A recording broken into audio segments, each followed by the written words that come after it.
Time to create an epic visual effects shot. A shot you've probably seen numerous times in big budget Hollywood movies. A helicopter crashing down into the ground, creating a massive explosion. Either done real or semi-real with advanced pyrotechnics, or just completely with visual effects. But either way, these shots are generally super expensive. Usually. Today you can learn how to create this epic Hollywood visual effects shot that normally costs several $1,000,000 to make on your home computer, only using free resources and Blender.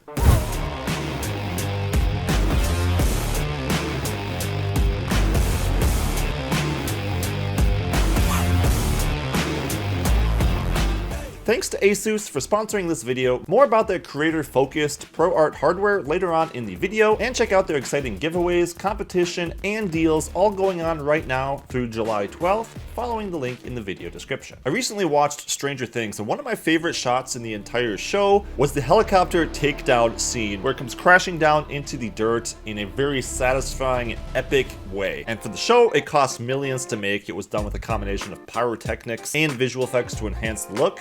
And I thought this would be a classic Hollywood money shot to recreate in Blender at zero cost. When I say zero cost, I mean no extra expenditures for those that have a PC to work on. If you don't have a computer and you're watching from a phone, well then you're kind of screwed. But maybe this video will inspire you to get a computer and dive into some visual effects, because visual effects is so freaking fun. Wasting no time, go ahead and fire up the latest version of Blender 5. And there's a few free resources you might have to grab off the internet, like a helicopter model if you don't happen to have one on hand. There's a few great free ones that you can download on Sketchfab. I'll link to them in the description. Or if you feel like it, you can always make one yourself, like I did back in 2014 for a Doritos commercial. And that was also fun, but takes a lot of time. Import that into Blender. And the first stage of a complex shot like this is figuring out the timing of the shot. These shots are cool when they don't happen quite in real time, maybe at half speed or 3/4 speed. For this model specifically, I just went ahead and deleted all of the rigging, aside from the two bones that control the props on the chopper, leaving these animated for some spinning props. We'll go ahead and create the animation sequence for the chopper. This is easy if you just parent the object or armature to a basic empty or cube, and then just animate that cube so all your keyframes are on that separate object. Here I worked out that I wanted about 60 frames before the chopper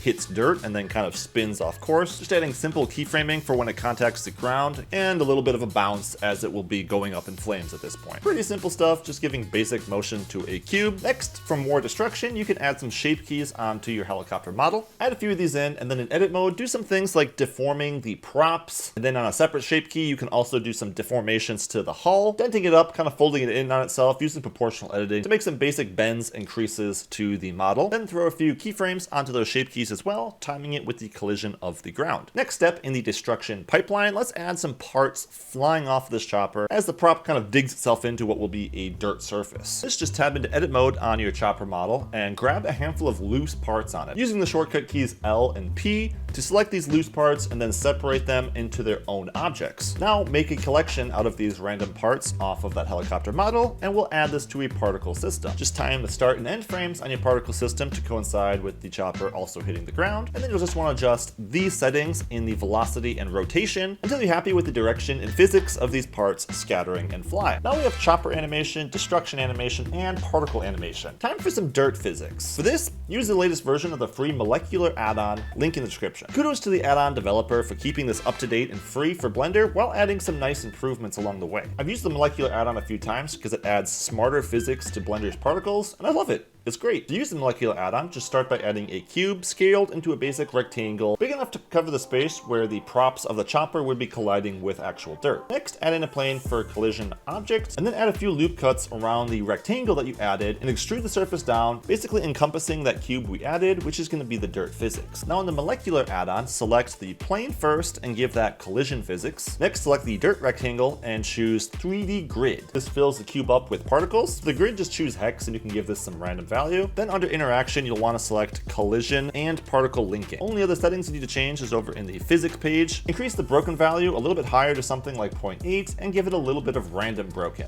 Also increasing the max links to something like 20 will give you chunkier dirt. Then all you need is an animated collider object to rip through these dirt particles. Just use a basic cube and extrude some props out of it. Then add a few keyframes, rotating this prop in the same direction that the props are spinning and timing it with your chopper model hitting the ground. Moving it down and rotating rotating it through some of those particles with these keyframes. One other thing to keep in mind with these simulations before you get too far into them is they look kind of cooler at a bit of a slower speed. So I'm going to simulate these dirt physics at 0.8 speed instead of real time. Then go ahead and click simulate in the molecular add-on. Depending on your PC hardware, this will take anywhere from 30 to 60 minutes. And as you go more complex with this scene, the amount of detail you want to add is just going to depend on your patience because it generally results in longer calculating and render times. But we're going to use some tricks to keep the viewport pretty snappy throughout the entire process. And that's where pro hardware like this video sponsor ASUS can really be a strong investment. The ProArt line of hardware from ASUS that I'm using here is designed for creators like us to be fast, reliable, and well built. No flashy RGBs, etc. Just designed sleek looking and built for performance. Upgrading to the ProArt RTX 5080 is a great improvement in render times and viewport performance on complex scenes like this. And the more you cut back on waiting for results, the faster you can create. I also upgraded to the latest Intel platform with the ASUS ProArt Z890 motherboard, running beautifully with Intel's latest 2070K plus CPU. Building a PC with this hardware was easy, with lots of conveniences like the little latches for M.2 drives that allow for toolless installation. Speaking of storage, for this I used Samsung's fastest Pro 8TB PCIe Gen 5 SSD, which is fully supported on this motherboard and CPU, giving me insane speeds with over 14,000 megabytes per second transfers. So for some of you that's just going to be a random number, but if you know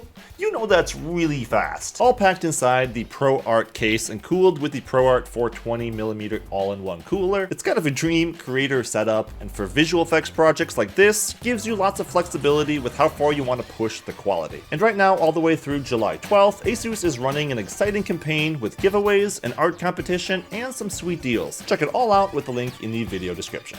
Now that our dirt simulation is finished calculating, you can render these particles as anything you want, modeling little rocks or something, or doing what I did by grabbing a few loose pebbles off of a 3D scan of dirt, separating them into their own objects and adding them to a collection, similar to what we did with the helicopter parts. And then under the particle settings, rendering these as that collection, scaling them up a bit and giving them some random size. Now we need some smoke, and Blender's internal simulator ManaFlow is totally capable and free, but it is slow compared to other software available right now like Embergen, which is GPU driven. But Embergen does cost some money, and Blender is free. If you want speed for these simulations, you can use some of Embergen's pre-simulated free assets available on their website, but I can already hear some of you guys typing away saying, what is the fun in using pre-made assets? And I agree, it is fun to create these yourself and free. So just backspace a few moments, because I'm going to show you how you can do it in Blender if you want some fun and have a little bit of time. Because actually, I found some of the best results to be combining some of the free assets from Embergen with Blender ManaFlow simulations. So here's how to simulate an epic explosion in Blender. Start with something like an icosphere, cutting it in half and deleting the bottom portion, and animate the first 6 or 7 frames to scale outwards. That's our first emission object, but multiple emitters will look far more impressive. So add in a plane this time and give it a particle system. Give these particles a lifetime of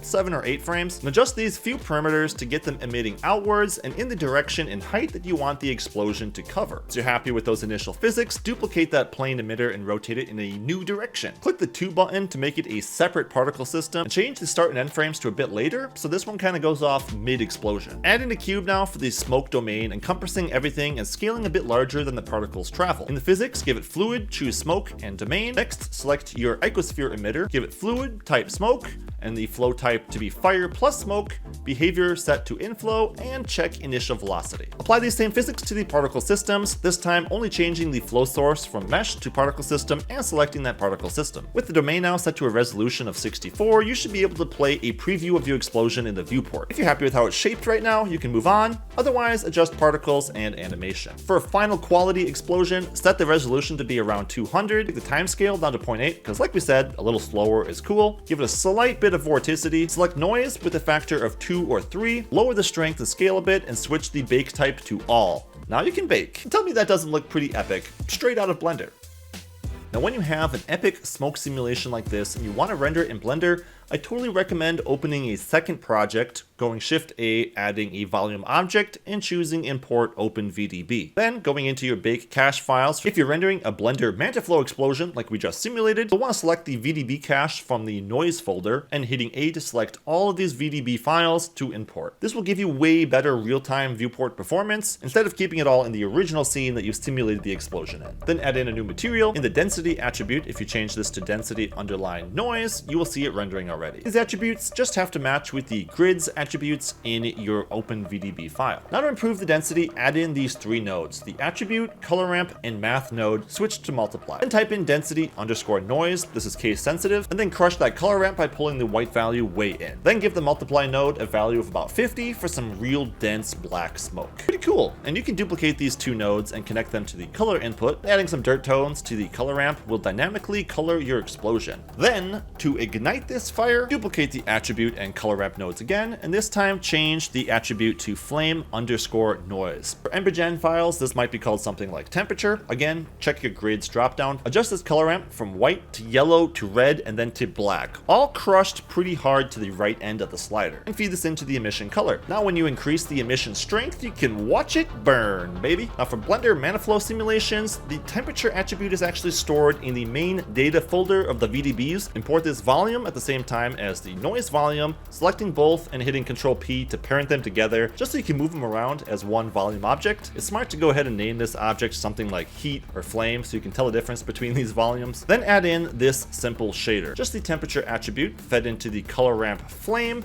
and into the principled volume as the emission color again. Crank the strength up to 50-ish and turn the density to 0. So this volume is now essentially only rendering the fire/temperature aspect of the simulation, no smoke. This step is not necessary for explosions and fire made in EmberGen. Whew, that was a lot of nerd talk, but I'm sure a few of you will appreciate it. But yeah, essentially because we baked with noise and Blender ManaFlow for higher quality, we have to bring in both those files. And yes, I got stuck on this and it took me days to figure out. Go ahead and position your Blender ManaFlow explosion over the chopper crash, and unless you want to simulate all the physics in Blender, you'll probably want to go ahead and download some of the free EmberGen assets for quicker results to use in combination with the Blender simulations. So following the link in the description, go ahead and download like the gasoline explosion here, the ground explosion, and also these 2 dust impacts and the shockwave. These all in combination are going to look really cool, trust me. Now to get these explosions to ignite at the right time, you're just going to want to adjust the start frame in your VDB cached settings. So for example, I want some dirt to kick up before the fuel ignites and the big explosion goes off. Then multiple explosions always look better. So go ahead and bring in more of these explosions from either ManaFlow or EmberGen, change the start time on them, and you can use the same explosion material that we made as long as you click the 2 to make it a separate material and adjust the attribute nodes to line up with the attributes on your VDB object. Also, I noticed that EmberGen assets need a lot less density, so you don't want to turn the density way down. For these dust impact simulations, whether you rendered them in Blender or not, we don't need the flame attributes for them, so you can use the same material, just turn off the emission strength and color. I used the shockwave simulation from EmberGen, rendered at a very low density so it wasn't overly strong. Now the scene is all coming together, you need a basic ground and mountain plane. For the ground, I just deformed a basic plane and added a dirt ground texture from Polyhaven to it, dropped in some distant mountains and a sky texture. This is starting to look really cool, don't get me wrong, but it needed a little bit of character, aka yourself in the scene. So by hanging a giant green towel off of a camper in your backyard, you can film yourself against this green screen and easily mask and key it all within Blender. If you haven't done this workflow before, check out my 1-minute green screen tutorial, but I went ahead then and exported these frames as an image sequence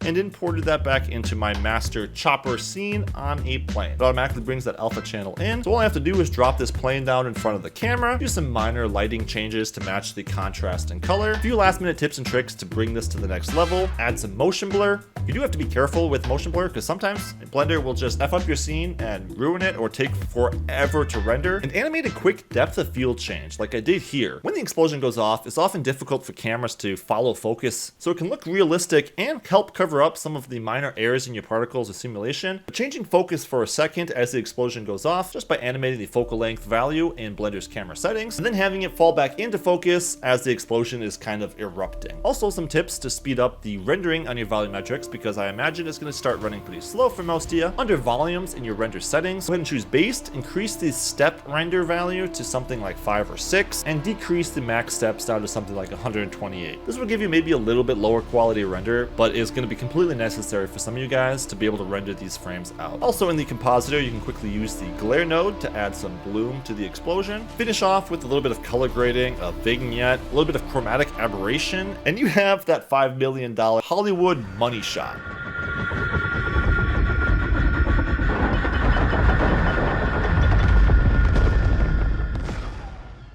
Ooh, Ooh, also, I did add a little bit of camera shake using Ian Hubert's Shakeify free camera add-on, turning the influence down and just kind of animating these values to shake a little bit. But there you go. Go now and publish your finished scene online, get a job at Hollywood, impress your friends, become famous, buy a yacht, but then realize what really comes from all the money, fame, and glory, but more problems. And all the joy that you really had only came from the process of creating all of this at home on your own computer with Blender.